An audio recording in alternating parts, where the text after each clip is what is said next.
मित्रांनो बघा, पीएम किसान सन्मान निधी योजनेच्या अंतर्गत आता 22व्या हप्त्याची प्रतीक्षा करणाऱ्या सर्व शेतकरी बांधवांसाठी खरं तर आनंदाची बातमी आलेली आहे. बघा, फक्त 30 सेकंड व्हिडिओला पाहत चला.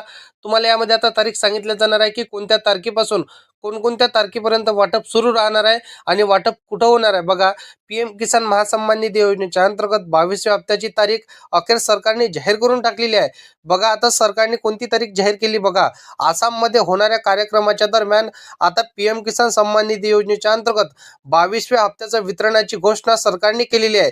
मित्रांनो, 13 मार्च 2026 रोजी पीएम किसान उत्सव दिवस साजरा केला जाणार आहे आणि याच कार्यक्रमाच्या दरम्यान सायंकाळी 5 वाजतापासूनच पंतप्रधान नरेंद्र मोदी यांच्या हस्ते हा वितरणाची प्रक्रिया आता सुरू करणार आहे. आता याच्याच अंतर्गत पात्र असलेल्या लाभार्थ्यांच्या खात्यामध्ये 2000 रुपयाच्या स्वरूपामध्ये म्हणजेच 22वा हप्ता त्यांना क्रेडिट होणार, ही माहिती सरकारतर्फे आलेली आहे. मित्रांनो, लवकरच याच्या संदर्भातील अधिकृत असं नोटिफिकेशन जी आर आता सरकार काढणारच आहे. कारण की 13 मार्च 2026 रोजी देशभरातील शेतकऱ्यांच्या खात्यामध्ये पीएम किसान सन्मान निधी योजनेच्या अंतर्गत 22व्या हप्त्याचं क्रेडिट म्हणजे वितरण हे सरकार करणार आहे.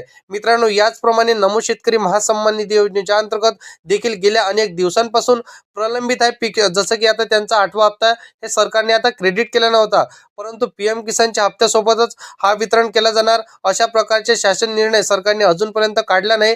परंतु एक अद्याप माहिती हे सरकारने दिलेली आहे. त्याच्या संदर्भातील आता जे काही कन्फर्म माहिती येणार ते तुम्हाला पुढील व्हिडिओमध्ये पाहायला मिळणार आहे. परंतु बघा, जे माहिती मी तुम्हाला सांगितलेली आहे 100% खरी आणि गॅरंटेड माहिती असणार आहे. तर असेच कामाची व्हिडिओ जर का तुम्हाला शेती संदर्भातील हर एक योजनांची पाहिजे असेल तर आताच्या चॅनलला सबस्क्राईब करून साईडला दिलेल्या बेल नोटिफिकेशनला नक्की प्रेस करून ठेवा. तर शेतकरी बांधवांनो, चला भेटूया नेक्स्ट व्हिडिओमध्ये.